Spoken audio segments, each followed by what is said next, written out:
2007 Prius. 2007, I believe. Yes, 2007. And on this Prius, customer went to a very hot climate and complained no cooling at all, had to open windows. And of course, when the Prius came in, it had 53 psi of refrigerant, and it has a hot engine and was driven. That tells me there's no liquid in the system at all, it's only vapor. But at 53 psi, that's enough to close the low pressure switch and allow our compressor to still spin and possibly damage itself. Low pressure switches do not protect the compressors. So quick video is only today because I have a lot of work, and this will be the only one, and I'm about to fill it up. I drained it out with the recovery unit, field piece right there for recovering, field piece on the vacuum pump right now. And so this vehicle here takes, if I could see it, guess what, I didn't turn on the camera. I thought I turned on the, damn it, I did not turn on my flashlight on the camera, so I can't read. I am in the dark. Requirement 480 grams on this car. 480 grams. So we have our scale here. It's on the scale. Let's zero it out. We are zeroed out. Let's test that our scale works. Our scale works. Still zero. 400 grams. Let's make sure our low side is off. Let's turn off our source to our vacuum. And let's open up the refrigerant. Oh, let's zero it out one more time. Zero it out. Open up our source. There we go. It's going in. We're looking for 480 grams. So we're heading 200 grams.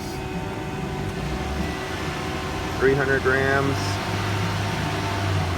Start throttling it down. 425. 450, 460. And there we go, 480. So I'm going to stop right there. And we're going to start this up and see what happens. Now, visual, no indications of leaks. And as we know by a lot of experience, when you can't find the leak outside, doesn't mean I won't find it using an electronic leak detector that is warming up right there. And this is the Stratus, the Infocon Detect Stratus leak detector. Doesn't mean I won't find it later, but unfortunately when they get this old at this age, the old 7s, and it's not a condenser, the bad news is when you're flat and empty, it usually ends up being the evaporator. It's one of the last things you ever want to tell a customer, especially unfortunately in a Prius, that they need an evaporator. But hopefully, right there, put it on outdoor. Make sure all your vents are open, they're level, they're straight, so there's no restriction. Get it level, open, level, okay, coming out straight, highest airflow. Now let's see what's happening out here at our compressor. Yeah, we got a working compressor and we have no noisy sounds or odd sounds, which is good. And as you can see, that's the trace dye that I have in the sight glass.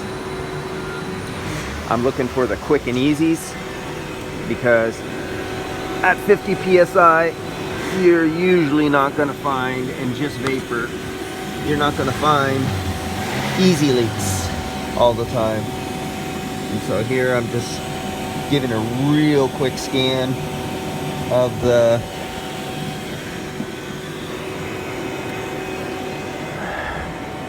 tubes for the refrigerant flow. I'm just doing a super quick once over on that because I fear the worst on this one. And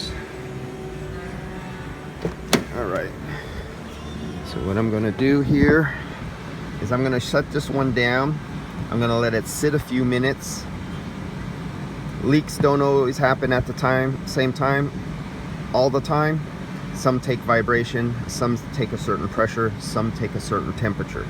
Some leak when the AC system is off, some leak when it's on, some leak all the time. Some leak when you're going down the road and you're vibrating and they're at an area where some metal or a rubber hose is tweaking and twisting and vibrating, it'll leak at that point. But when you pull the car into a stall and you're at idle and there's no vibration, the leak stops.